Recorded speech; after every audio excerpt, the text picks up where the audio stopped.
just graduated from college, so I was working at a retail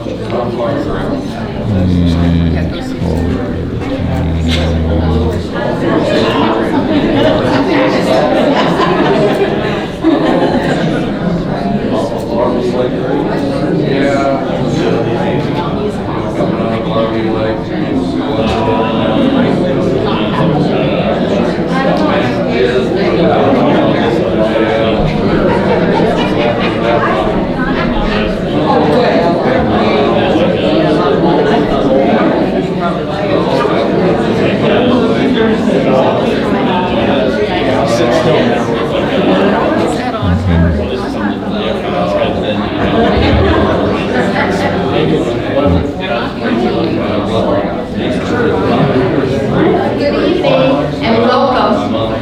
This is the first of our 3-day set of programs dealing with archaeology and history related to the indigenous people who lived in this region in Indiana. We've narrowed it down, it's just Indiana that we're talking about. So tonight's program is being presented by the Kosciusko County Surveyor, Mike Kissinger, who will discuss his research on area maps.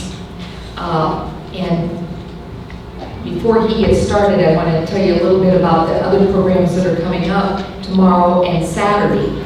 Tomorrow's program will feature Jim Hostler sharing information about local residents who started a tavern over 200 years ago at Stone Trace, which is not in this county, but it's just down the road from here. He will be talking about that. And Saturday morning's programs are designed that you could bring children also. It's good for adults, but children would like some of the things we're doing. And it will be held outdoors at WACF, which is on 13 as you go south out of town. We have 6 speakers who are coming with 6 different programs, and you can just wander around and see any of them as you care to and spend time where you'd like to do that. If you have any relics from around here that have been found and you want somebody to look at them and maybe evaluate them and just say, yes, I think this is whatever it is from around here, you can bring those along because we have somebody that's going to be doing that on Saturday also. So we'd like for you to come to all 3 days of our programs and let us know what's going on. When you're done, there is an evaluation on your chair, and we'd like you to fill that out because we can only make these programs bigger and better by knowing what our audience wants to hear in the next program.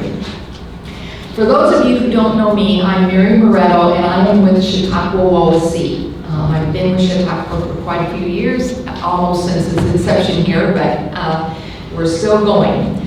This particular program is sponsored by both Chautauqua-Wawasee and the Syracuse-Wawasee Historical Museum.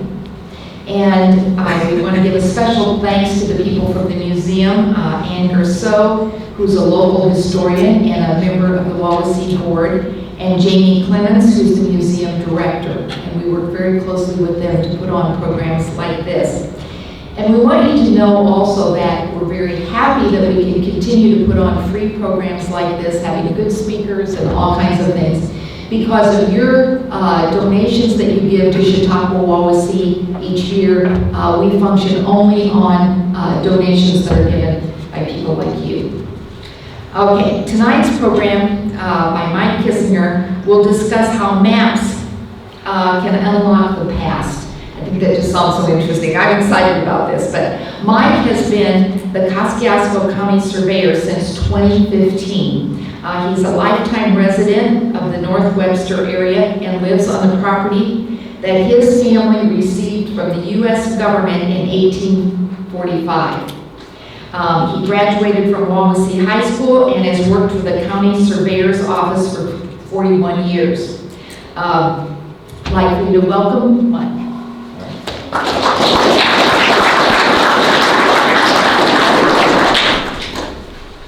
Mary, I noticed when you mentioned Jim Hostler was tomorrow night, half the people were ready to leave. They thought he was tonight. I'm sorry about that. I'm so sorry about that. I gave a little bit of bad information to the group in the advertisement, but I guess we always find out, you know, history is kind of evolving and we find stuff that we didn't know. And my wife, who's sitting up here in the front row, she's done a tremendous amount of research on our family property, and we found a missing, or she found a missing link. And a lot of you may know about this, but actually our property was received from the Wabash Erie Canal, and not actually the U.S. government. The Wabash Erie Canal folks got it from the United States government. So anyways, that's just a little bit of an update. And I'm sure we'll find other errors in our past that we're going to work on. But again, hey, I am no expert on these topics, okay? There's probably many out here that know way more about this than me. But we do have access in the county surveyor's office to a tremendous amount of historical information. And I want to invite anyone who has an interest in that type of thing. You know, we're open 8 to 4:30, Monday through Friday. Stop in.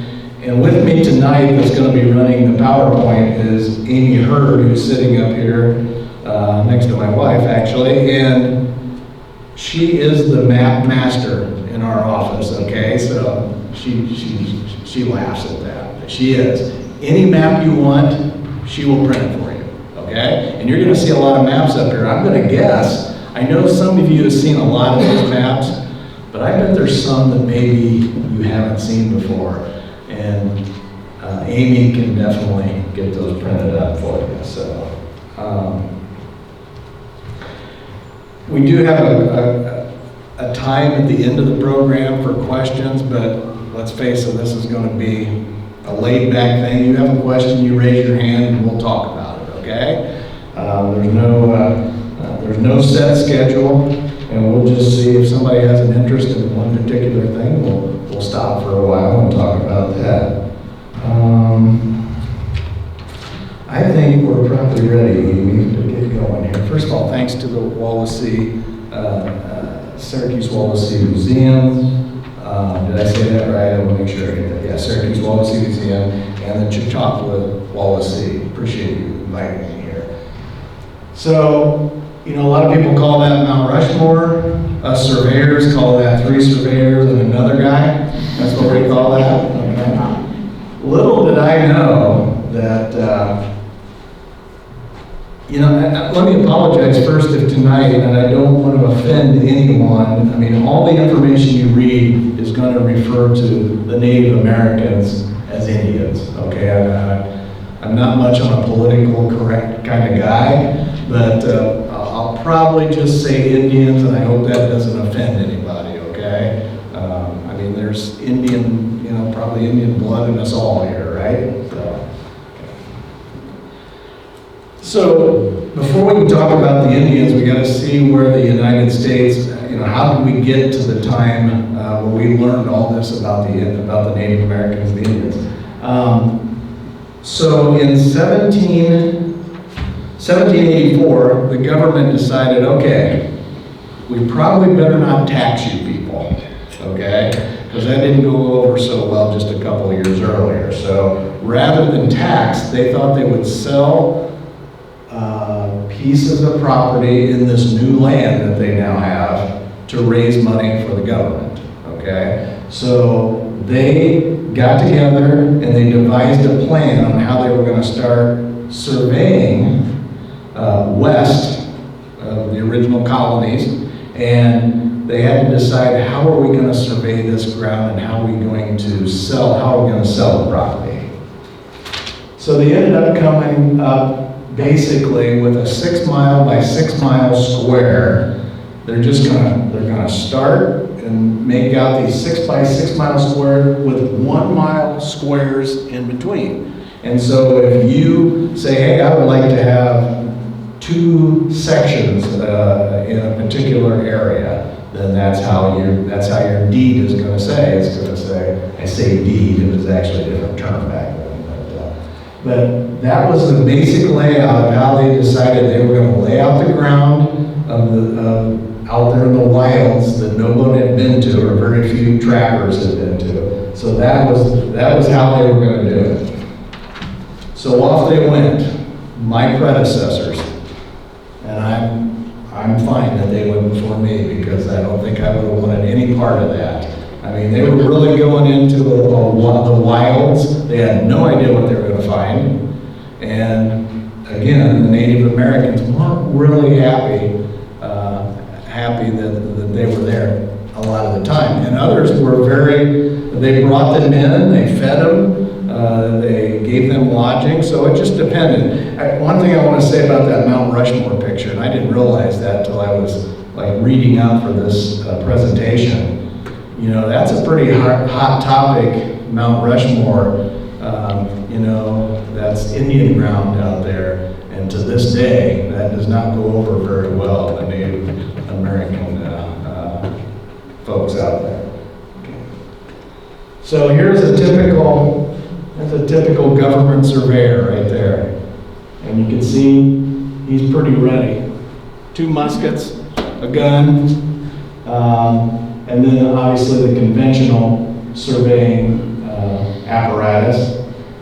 Now, as they were going hundreds and hundreds and hundreds of miles, they were going 33 feet at a time, okay? That's half a chain. Everything back there was in chains and half a chains. Most of them were half chains.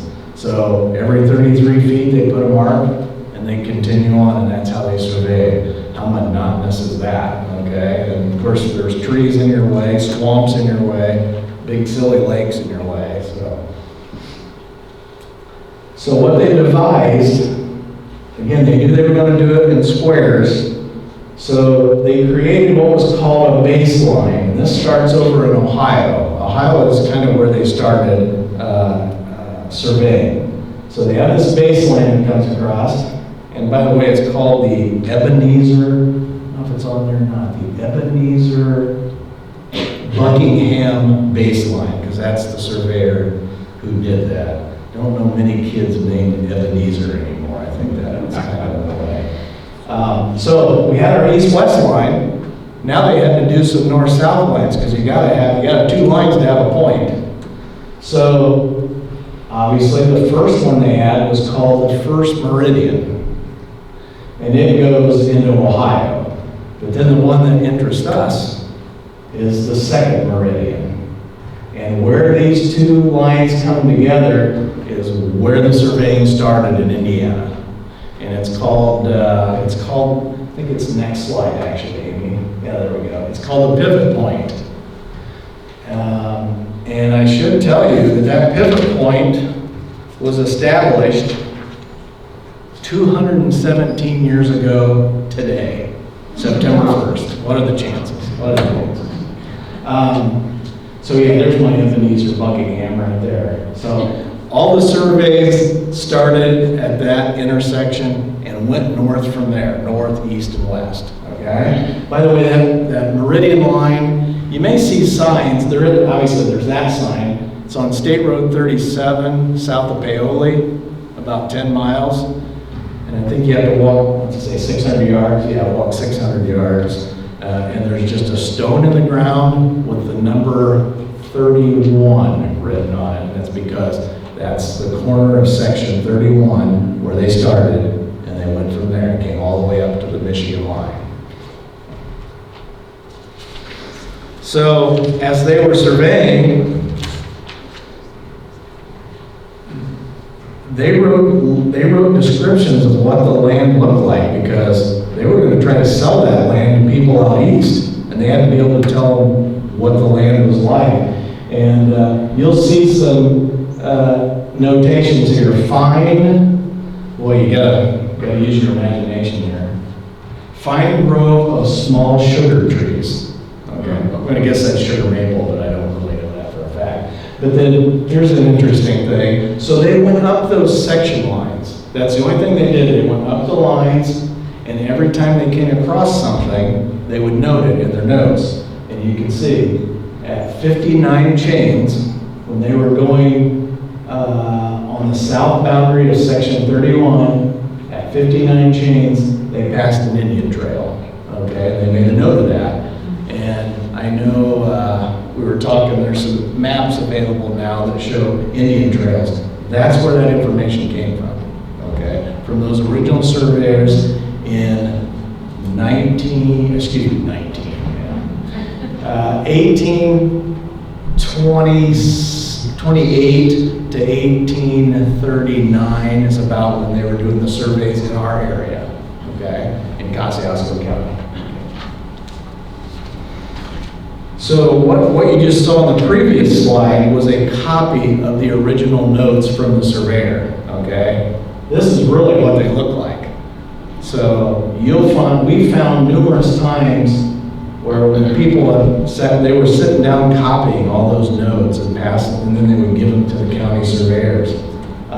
There's a lot of mistakes. Anytime you copy something, you're going to have a mistake. And some of them have been copied some of them have been copied 3 or 4 times. So a little hard. I see a white oak, probably a 12-inch oak.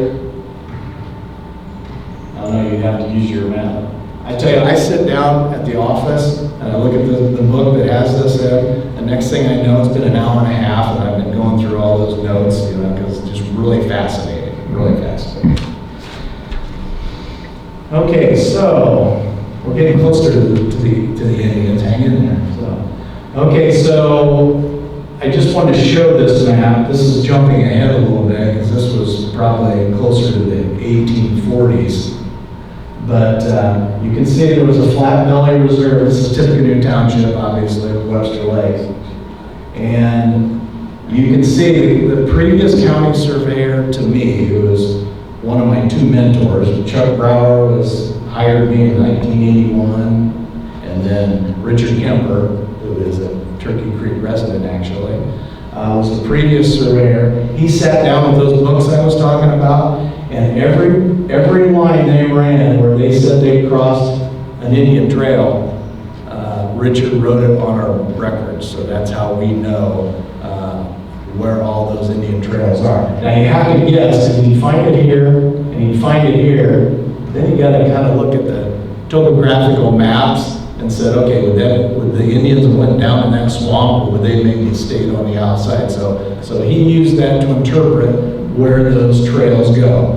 Probably pretty accurate, but there could be some errors. And by the way, even when they were doing the survey in the 1830s, they ran into cabins because there had been trappers who had been in this area before, and they had actually set up residence. And those surveyors would sometimes stay in their cabins at night.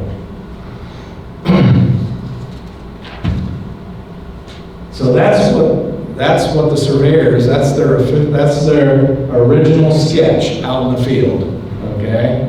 And you know what? That happens to be Tippecanoe Township. And you know what? Putting Tippecanoe Lake like that when you're out in the boonies and you can't see any farther, about 50 to 100 feet, I thought they did pretty good, okay? I think we've got Webster Lake right here. I think we have Big Barbie and the Barbie chain, Ridinger Lake. So when the surveyors would take those notes, they would hand them to usually a young man, and he could have been a teenager. He may have been, 12, 13 years old. They would send him to Fort Wayne to take all those notes, and then there was a surveyor there who started drawing up all the maps. So there's a really good book, and I've loaned it out, and I don't have it anymore. It's the story of one of those young men and just the trials and tribulations that he ran into, because they also sent him, and it was from northern Indiana, is where he was taking his notes from, and he also took them up to Detroit, okay? And there's some stories of him falling in a creek, losing some of the records. I mean, it'd be a nightmare. What's the name of the book? What's that?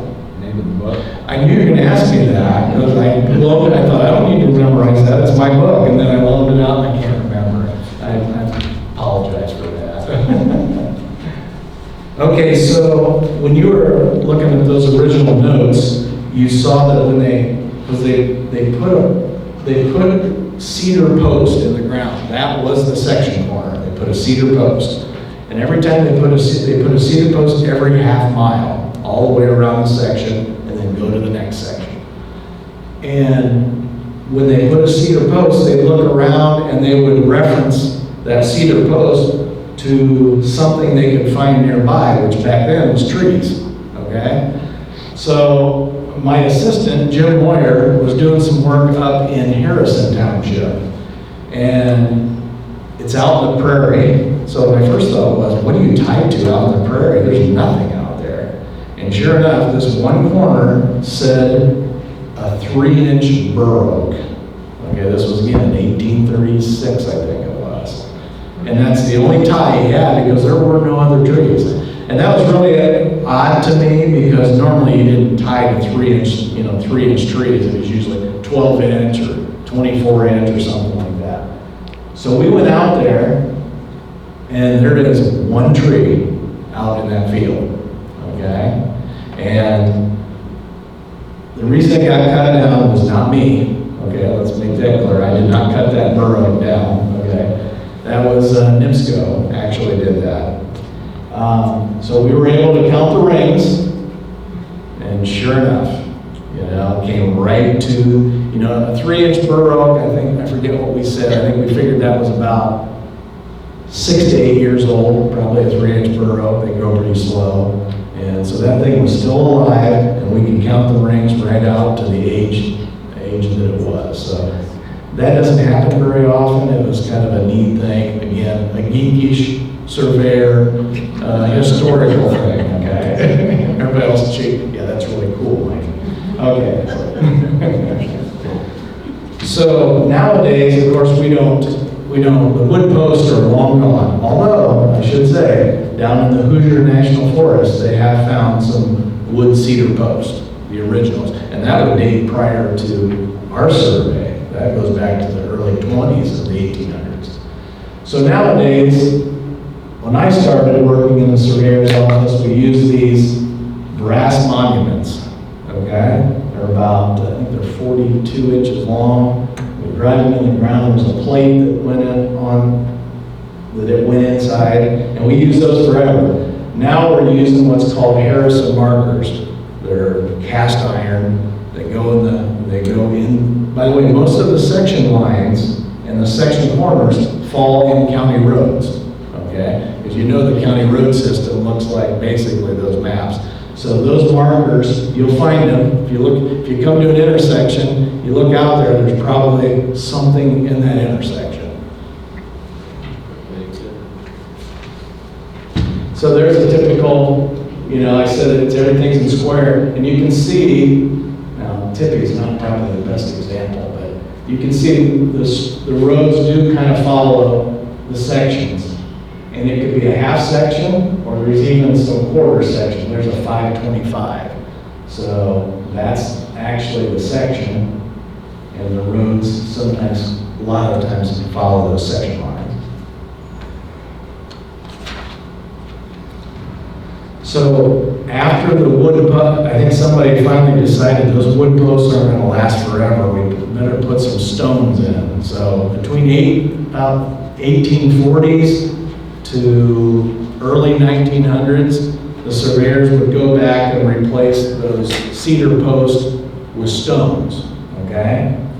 And that's still exciting for me to find because they're still 150 years old. And this is one that we found.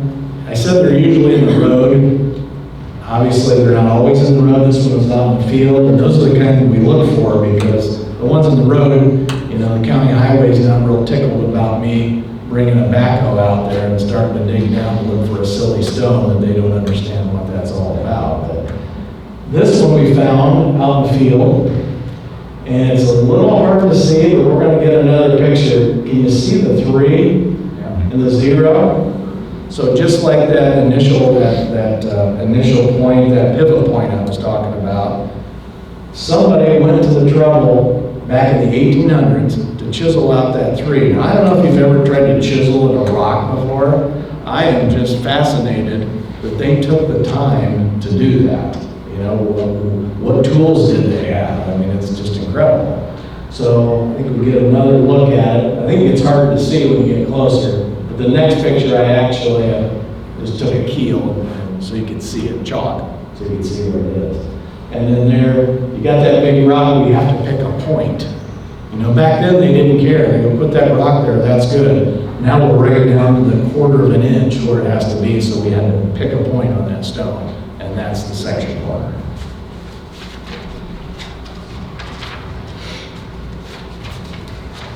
Now, these are old, I say they're old stones, they were set a long time ago. But they're not the oldest stones that I found. It's probably these guys. That's probably the oldest stones. I know. Jackie, I've been working on that all day. I was working on my delivery. Okay, all right, okay. Now we're gonna get to the Native American history, okay? Yes? When those markers, those metal markers are in the middle of the road, what do? They pave, asphalt over them? Yeah, they pave over them, so we have metal detectors where we can find them. Now, pretty soon they're really deep. So those Harrison markers that I said we use now, the cap comes off and you can put an extension on and you can just keep bringing them to the surface. So that's, they're very expensive, but boy, they do the job. We don't have to dig in the road so much, we just keep bringing them up. So, good question. All right. So there's basically the map of Indiana before they started to do the surveys. Okay, you have the Shawnee down here, you have the Miami, Delaware, Miami again, and Potawatomi. And some of you know that Potawatomi and the Miami, it kind of all went together there. That's just a zoom. I wanted to zoom in. Right there's Flat Belly Reserve that we're all familiar with, most of us are familiar with here in Turkey Creek, and just barely into Tippecanoe Township and then over into Noble County. And we'll kind of focus on that one since that's the one we're most familiar with. But you can see the other reserves that are through here. We'll talk about the reserves here now. So they started down there at that pivot point. They started working their way north, making all these 6-mile squares. And they got up to the Wabash River. And okay, things are going to change now.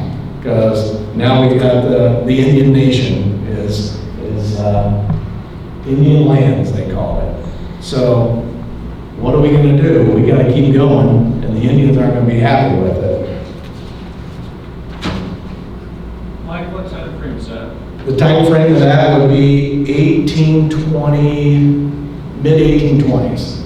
Mid-1820s is when they got to the Wabash River and said, we got to do something now. So this map, I'm sorry you can't see it, this is a very interesting map if you get a chance to see it sometime. It's got all of the, take a closer look here. It's got where the tribes, their headquarters were, from the Wabash all the way up. And, some of these, you read about it on this map, and, some of the places were destroyed. They just destroyed the camp, okay?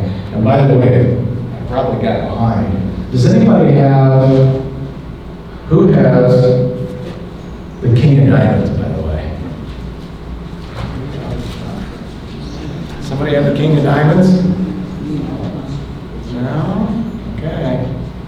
All right, I'll switch to something else. There it is. I got a copy of this map. I'll just give it to you.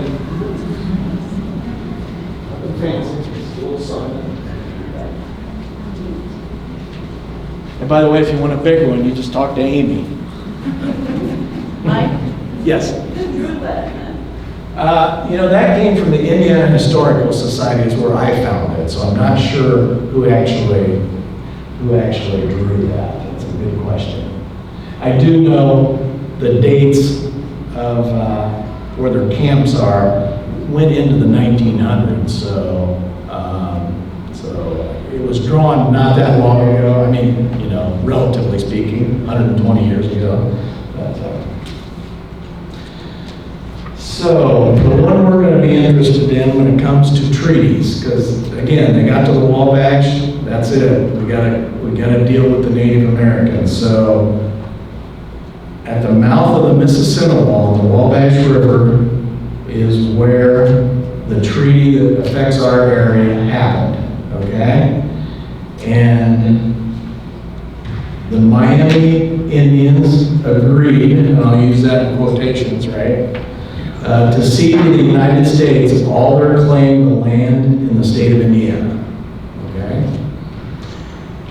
Now, of course, the white man was very fair, right? They were allowed to hunt all that ground as long as the government owned the land. Now, once it was sold to somebody, then they couldn't hunt that ground, obviously, okay?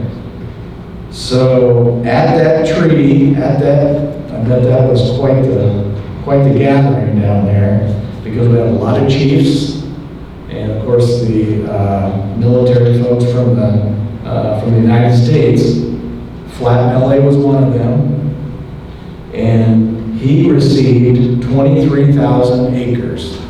So he got 6 miles by 6 miles, and you all know that, and we know where that is. Again, Tippy and Turkey Creek and over in Noble County, with his home close to Indian Village. We've all seen the placard, which, by the way, those placards, fantastic.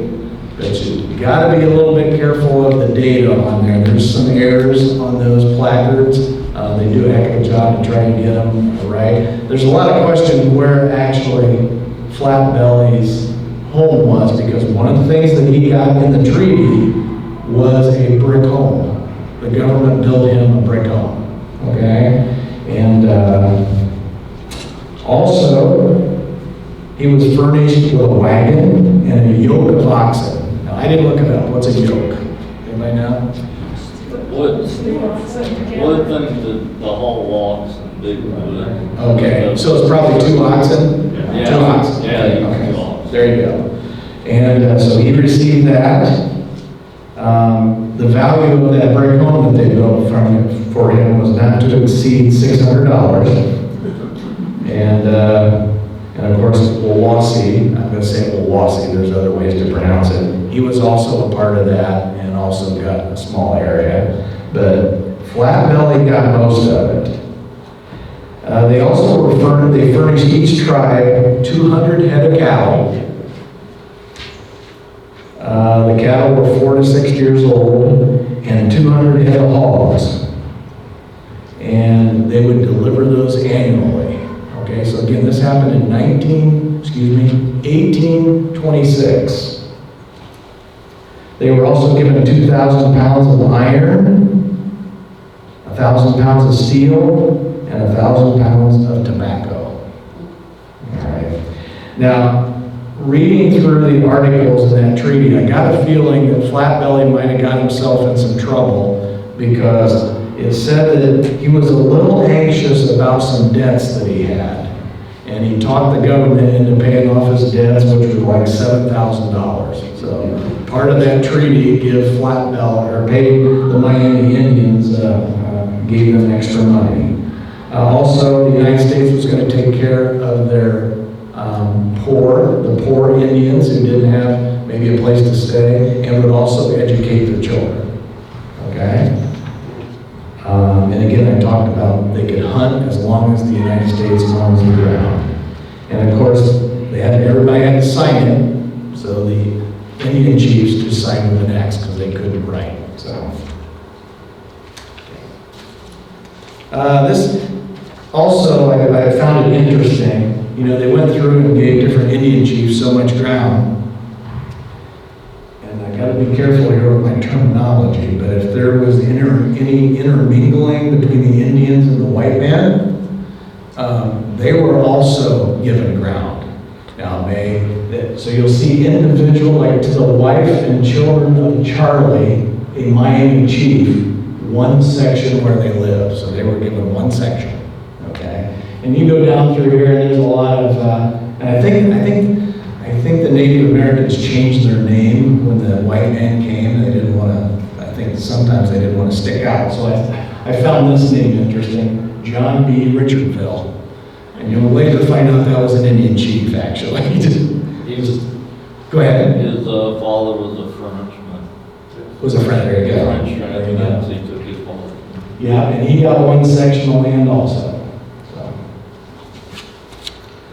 So here is probably, this is probably the oldest map that I have came across.